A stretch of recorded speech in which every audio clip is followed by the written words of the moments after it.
So to learn jazz, where do you start?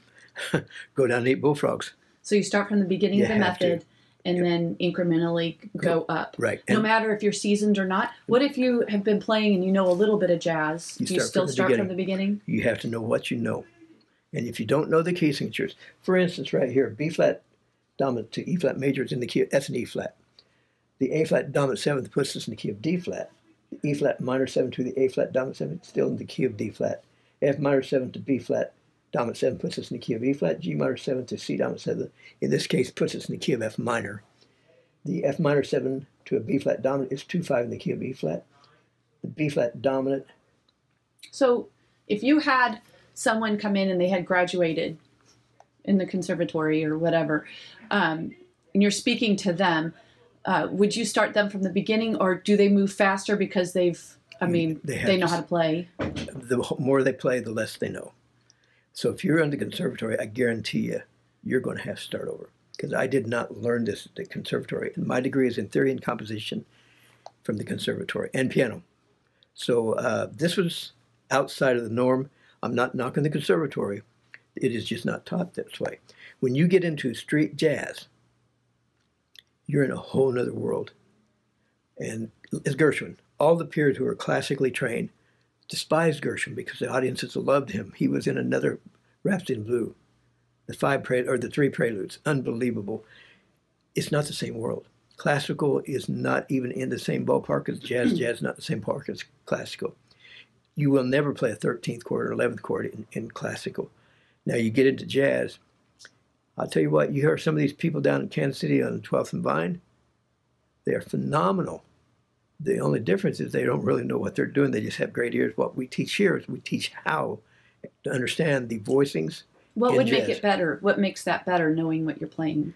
Oh, gosh, there's no guesswork. Absolutely zero guesswork. I know when I'm playing a B flat dominant 7 to an E flat major 7th, I'm going to improv with an E flat major scale.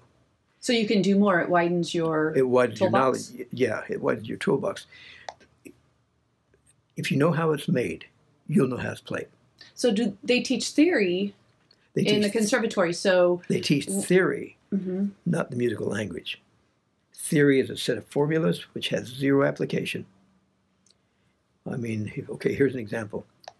I have a C major triad. How do I make it minor? According to the conservatory, you flat the 3rd. Okay, I have a C major triad. How are we going to make it diminish? You flat the 3rd and the 5th. Okay, that means it's non-diatonic. So if you use formulas, instead of understanding that the language does not flat a 3rd to make it minor, diatonically in the key, if you know you're in a key of G, we know that G has 1 sharp, which is G, A, B, C, D, E, F sharp, G. The order of chords diatonically in the key of G are G major, A minor, B minor, C major, D dominant major, E minor, F sharp diminished, and G major.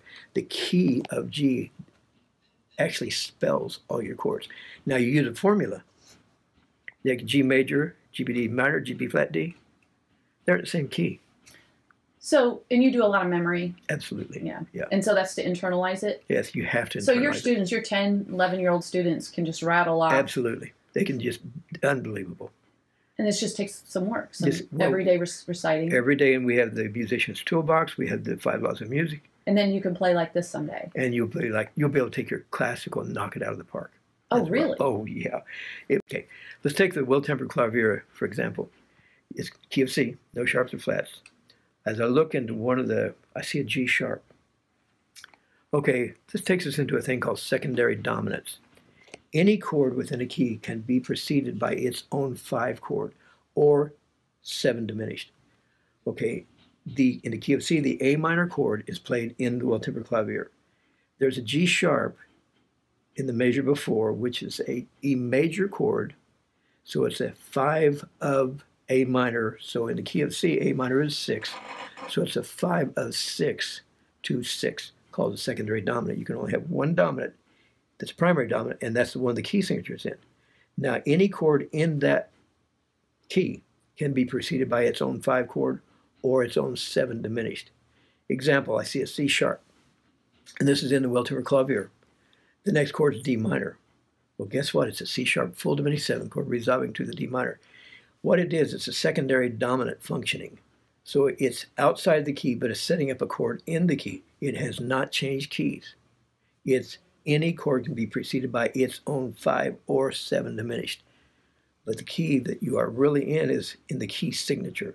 So we have primary dominant, and we have secondary dominance, because any chord in that key can be preceded by its own 5 chord or diminished 7.